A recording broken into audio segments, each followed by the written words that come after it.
Welcome to the Ask Brien podcast radio show, where you'll hear from some of the most successful founders and CEOs of businesses and startups, sharing their best advice for success and even some stories on how their mistakes actually make them even more successful. Now, here are your hosts, Brien and Traci. Welcome. You're listening to the Ask Brien radio show on KHS 1220 and 98.1 FM, spelled A-S-K-B-R-I-E-N. So, for those people who have never listened to the Ask Brien radio show, like our guest, people always ask us, why do you spell Ask Brien A-S-K-B-R-I-E-N? And the engineer who begins with an E and his assistant today, Emily, whose name starts with an E, always get excited and enthusiastic. So they're going to tell us other reasons why we have an E in Brien, like no other station in the world. Well, I'll tell you why that there are a number of E's and why we're so E-centric on this. Ayo. But anyways, there's a lot of words that are almost like themes for the Ask Brien show that start with an E. He took away the engineer because he knows that's my favorite because I'm the engineer. He did take away enthusiasm and excitement. That's not very enthusiastic. Enthusiasm and excitement, yeah! And then he also used a new one for Emily, my assistant. But he didn't cover all of them. There is experts, because everybody that's on the Ask Brien show is an expert in their field. We also have excellence, because we exude nothing but excellence on the Ask Brien show. Exude, that's what it means. Exude. Let's see. Expert. Very close to that word to do, but go ahead. It's very close, but it starts with a do starts with an A, though. Better than something else. Okay, Buster. Okay. Outside of that, let's see. We have enthusiasm, excitement, experts, excellence. Why didn't you get some experience? My God. Experience. He's not very experienced. He's only been doing the show for, 3 years? You know, you would think by now you'd have the E's down. You would think, but you weren't being very empathetic, because empathy is a big E here, too. I told you I was, just like the seal, I would throw you some little baby guppers. Ouch. Here's a goldfish. Catch it. Traci, help me. I just admit, I'm over here speechless, and that just rarely ever happens. But I mean, he's just taking it to speechless stuff. He's taking the experience to a whole nother level of. Oh yeah, I got nothing. I got nothing. Now you are speechless, which has 2 E's in it. Thank you, Sesame Street. No, it doesn't have 2. Speech has 2. I want to highlight. I think Patty is now an executive because now he has an executive assistant. That starts with an E too. Yeah, it does. He'll never be an executive. I'm gonna prove you wrong. That's not kind. That is very, very, very not kind, or not empathetic. Where are your drum rolls? We have a guest coming from Italy. Where's your drum roll? Well, actually, I don't have a drum roll, but you know the sound effects we. Oh no! Yes.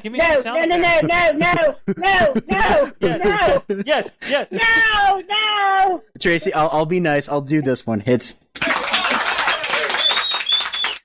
yay! Okay, I like that one. You want? He's calling for it, Traci. Oh. That's when you attack. So, without any further ado, how do you spell ado? A-D-I-E-U. And why is it my favorite word? Because every single letter except for the D is a vowel. All right. Well, we have our very, very special guest who's very close by.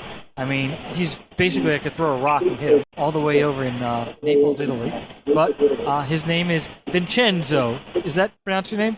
Yes, correct. Hello, everyone. All right. So, Vincenzo, we have a couple questions for you. First of all, great to have you on our show. I know it's not exactly down the street for you. First, the audience would like to know, what is your background? We're going to get into your company and go through that whole for a minute or two. What is your background? Are you in IT? Are you in marketing? Did you go to college to do something? And how did you get to where you are? Yeah, I have a computer engineering background. I've been a computer engineer for very few years, I would say, and then have moved to business development, building companies and startups both in Italy, one also in the United States. So when you say a computer engineer, is that different than a software developer? Is that different? What are the different functionalities for a computer engineer? Yeah, I would say I started as a software developer, but that was almost 20 years ago. And then, I moved to business development, helping companies grow. always in the field of computer science, I would say. So mainly software development, but on the business side. And then, so how long were you doing computer engineering before you switched over to business? A couple of years, 2-3 years, and then let's say slowly changing from software development to management, then also finance, and then mainly business management. So what was the company that you did start? Because this is not your first company. So what other companies did you start? One of the companies was late in 2005 or 6 maybe. We were mainly dealing with Wi-Fi networks. So installing the first Wi-Fi networks in hotels, buildings, and companies. Then I was dealing with, another company was dealing with sentiment analysis. So basically understanding social media sentiment analysis. That was one of the companies I've built in the United States while I was dealing in the United States. And another one was dealing with remote sensing. So basically understanding the ocean waves from an X-band radar. So that was the first, let's say, remote sensing company. And Latitudo 40 is my second remote sensing company because we also do remote sensing in Latitudo 40. That's a lot of stuff in a lot of diverse areas. I could ask a whole bunch of questions there, but the audience really wants to know about your current company. So the name of your company is Latitude what? Latitudo 40, which is basically the latitude of Naples, where we're based in South Italy right now. And what does Latitude do? And don't tell me it's latitude and longitude. Latitudo 40, we use artificial intelligence to analyze data coming from space. So mainly satellite images, which we buy or put together from diverse sources. And we apply to these images our own algorithms, machine learning and artificial intelligence algorithms in order to extract useful information or actionable insights, as you may call them. Wow, that technology seems to be above my pay grade. So I'm trying to understand this. Isn't the data in the satellite usually owned by either the government or a company, and for them it's private or confidential? So how are you allowed to get that data? No, basically the data we get are, let's say, commercially usable, but the majority of these data are, let's say, raw data, so that images that are not really clear to understand. And what we do is we try to extract the information contained in these images. Just to give you an example, we help cities, municipalities in urban planning, so understanding what's going on in their cities, neighborhoods, what happened in the past, also because we can actually go back in the past for 5, 6, even 7 years and understand what happened 6 years ago, what is happening right now, and now we're working on understanding what should happen in the next future, deriving this information from all the images we have. So you're collecting these images, and how do you make it into a commercially viable product? And give us some of the products that you guys have. Yeah, we work, as I was saying, with public administrations, municipalities, which are basically use our platform, which is also, you can use our platform also through the web, so as a web interface, web dashboard. They're able to understand pollution data in their cities, the evolution of urban greenery, so how many trees there are in a city, how they evolve, and how this impact pollution levels, but also information about buildings, how they evolve, the concentration of buildings via greenery, water, and many, many more information, even counting cars in the streets or in a parking lot, just to give you an idea of the resolution of the data and the images we use right now. So it can be used for traffic data as well? Not yet, I would say, because the data we have are not real-time data in the sense that the images we're able to collect from the satellites around the world are data that we only have around 2-3 times per week. Now we're getting even more. We're going down to 2-3 times a day, but they're not real-time, so not for traffic data. When do you think you'll be implementing something along those lines? Well, basically, it doesn't depend on us, but on people like Elon Musk, who's throwing satellites in orbit every day. So it's really depending on the commercial data that we're able to collect. And I would say that in a couple of years, we will have so many satellites that will collect a huge amount of data, and maybe we could be able to have even 10, 20 images per day. And what do you do with those images to make it commercially viable? We now sell these data to municipalities around Italy, but also Europe. But we also help agronomists, agri-tech companies who use our data to establish crop yields, the irrigation needs, fertilization use, and many more. When did you start the company? The company was started around 3 years ago. It was 2018. But I could say that, let's say, the background knowledge and the skills derived from almost 15 years of research experience at the University of Naples, where we actually have started our startup company, and where we also have some engineers coming from the University of Naples.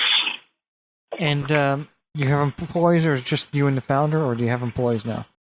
Yes, we were just 4 founders at the beginning, and now we have 12 employees, so we're around 15 people right now. So who are the other 3 founders? The other 3 founders, one is Gaetano Volpe, who's our CEO, is actually a business background and has more than 20 years experience in the space sector. Mauro is our CTO, also with 20 years of experience in software development. And then we have one researcher who is, as I was saying, a very, very strong knowledge in remote sensing and satellite image analysis. And he's an ex-professor at the university. And is the company making revenue yet? Or is it pre-revenue? Yes, we're ready. Revenue positive right now and growing, I would say, almost 100% per year. Well, that's pretty good. Now, the business itself, is it only available in Europe, or is it available in the United States and other countries yet, or is it pretty much just... No, it's worldwide. We're working with companies in Australia, all over Europe, South Africa. The images we have, of course, are global images. We can have images for almost any place on Earth. So our market is worldwide. Well, so Google has that concept, right, where you can take satellite pictures from almost anywhere. How is that different? Basically, we extract the information from the images. Many of our customers do not even look at the images. We don't sell the images. We sell the information contained in the images. So basically, municipalities are, for instance, interested in understanding how many buildings there are in a neighborhood, or how is the vegetation indexes in some places around the world. So basically, we extract these information with our AI and machine learning algorithms. When you say AI, you still have to put in parameters. Yeah, that's one of the toughest jobs we have done in the past, and we still do right now, is identifying objects around the world. So when we need to identify a new object, that takes quite a long time. Just to give you an example, cars, airplanes, buildings, we do that, let's say once. And once we have trained our algorithms, then of course everything is automatic, and we can extract this info really, really fast. Actually, it takes around 20 minutes to analyze 80 square kilometers of a city. Wow, that is something. Traci, you there? Yeah, I'm still here. Okay, so can you share with us some of the initiatives that you're working on that are making an impact environmentally to help make a better, more modern world? Yeah, I would say that we have started mainly understanding huge natural phenomena. So that was one of the first things we have done in this sense a couple of years ago now. And now we have moved into, I would say, the evolution of our future cities and smart cities. We are now working with many cities around Europe and the world, trying to understand how we can integrate our data with existing sensors. So, for instance, IoT sensors, and combining these data together and extracting useful information to help municipalities in creating better cities, better neighborhoods around the world. So you mentioned smart cities and future cities. Can you share how are you defining that, and what does that look like from a technology perspective, and how you're integrating your technology for those cities? Yeah, from a technology point of view, we are working with, just to give you an example, with satellites that have a very high resolution on the ground. I'm talking about 30 centimeters on the ground. And with this kind of resolution, we're able to even count the number of trees and understanding what type of trees, what type of vegetation we're looking at. And on the business side, we're working with Turin in Italy, but also Milan, who are interested in planting new trees, actually more than 1 million new trees in order to reduce pollution levels in our huge cities. So what we're doing right now is working with them and understanding where to plant these trees, when to plant these trees, and where actually this will have a better impact on our environment. So that's extremely just amazing that you're able to do that. And how about the... can you speak to the precision urban heat island map? How do those work, and what kind of impact are they having? One of the things that many municipalities are very interested right now in is understanding the urban heat bubbles. So understanding, for instance, where and which neighborhood have major impact on temperatures, on ground temperatures. And what we have done is we're not able to use satellite images in order to understand the ground temperature with a very high precision, even in a single square of 10 by 10 meters. So very, very, very high precision. And then how does that also apply to coastline erosion? Vin, are you there? Man. Hello. Vincenzo. Yes, I'm back. Okay. I don't know what happened. So, sorry. That was a long bathroom break, but okay, I didn't want to tell anyone. Sorry about that. Traci had a question about how long it would take to do the million trees, and I couldn't answer it, and the engineer said even though he has an E in his name, he doesn't know it either. Well, it would take a little bit more than a couple of hours to analyze the areas, but it would take several months to plant the trees. So Several months? That's not a business. I was thinking several decades. That's a lot of trees. Yeah, it's a lot of trees. I guess 10 years, but I guess I might have been a little overestimated that. Okay, so before you disappeared into the internet ethers, we were talking about coastline erosion. Yes, exactly. That's another thing we're doing in Italy, mainly in Italy, that's analyzing coastline erosion.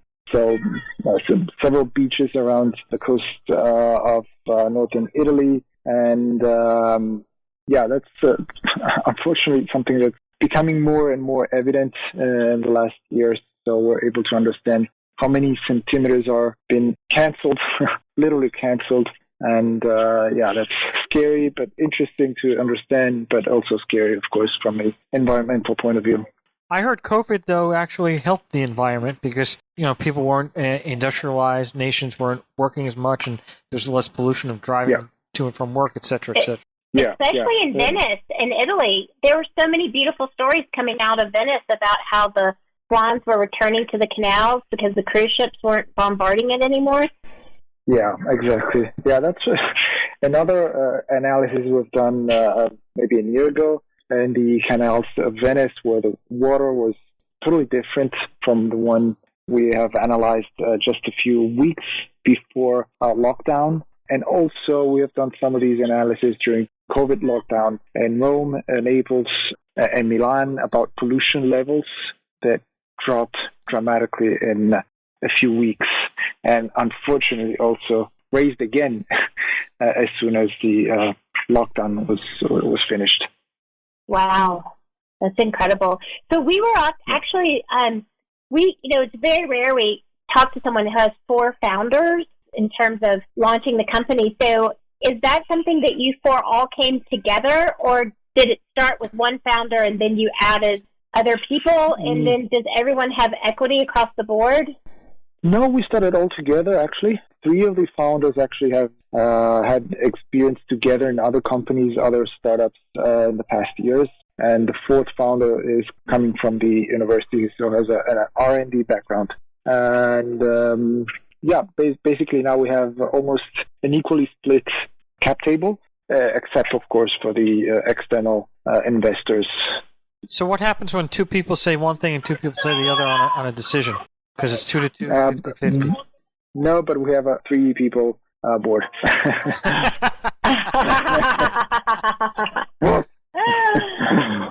What plans do you have for scaling the business to the next level? What is coming up for you in the future for the company? I would say United States is on top of our list. We have just finished Techstars acceleration program. We also have another investor from the United States. So one of our plans, of course, is scaling and expanding to the U.S. Market in the next months. Oh, that's really soon. So what happens with that, and then what is like more futuristic plans, bigger than just next month? Yeah, new features we're adding to our platform. It's quite easy in the sense that we have built our horizontal platform so we can put what we have called the bricks. Each brick actually has a specific scope, a specific kind of activity, and we can just put new bricks into our platform. So just to say, the trees counting brick, we have built that a few months ago, and then we have the cars counting brick, the buildings counting bricks, but also for instance, the change detection brick, which we have used for illegal buildings constructions analysis. So basically, we throw these bricks into our platform, and features grow and grow every month. And so one of the questions people are asking Vincenzo is, how do people reach you, contact you, and get more information about your company? Yeah, of course, through our website. So that is www.latitudo40.com, or drop us an email, info@latitudo40.com. And is the 40 spelled out, or F-O-R-T-Y, or is it no, number 4? No, it's 40. Okay. 40, latitudo40.com. Okay. Which is LATITUDO40.com. Yes, and the website's beautiful. And it has so much more information about all the impact that you're making environmentally and otherwise. And there is a contact form that you can make contact straight there. Yes. And what's the best thing people can do to support you? I would say throw problems at us, in the sense that we need to have real life problems from cities, municipalities all over the world. All of our, let's say, features are actually problems we have solved in Italy and Europe, but of course cities in the United States might be a little bit different from the ones we have here. So getting to know new issues people are facing on the other side of the world could be extremely useful for us, and we can try to solve new issues, new problems. Are there any events? Are you coming over to the United States or something coming up at any time in the next 6 months to a year? Or? I don't know. Actually, we were supposed to be in the United States in the last 2 years for at least 3 times. We have missed all 3, so I'm not going to say anything right now. Let's cross our fingers and see if we can. That's okay. Nobody can confirm anything like that right now anyway, but it's amazing the work that you're doing, and it's going to be great to be able to get feedback from people that have questions. Well, the one thing we can confirm is that every Thursday at 1 to 2 p.m., we will have the Ask Brien radio show, so we can confirm that. Okay. What is one thing that you would like to leave our audience with that's helped you grow in your business? Yeah, as I was saying, I think the new issues, new problems we have not even identified at the moment. And since technology is moving so much fast in the last months, and the images we're able to have now are extremely different from the ones we had a few months or a few years ago, I would say that we're interested in getting to know new problems we're able to solve, new analysis, new image analysis we're able to do from these changed images we're having right now. So this high-resolution images we're able to download right now. Well, thank you very much. Unfortunately, the time has come to an end. We really appreciated it. Thank you very much. Have a great week. Thank you for tuning in to the Ask Brien Radio Show. You can listen to us every Thursday on KTHS AM 1220 and FM 98.1 or via Facebook Live or anytime wherever you listen to your podcasts. Visit AskBrien.com to join the conversation and ask us your business questions, and we'll answer them on our next episode. That's AskBrien.com.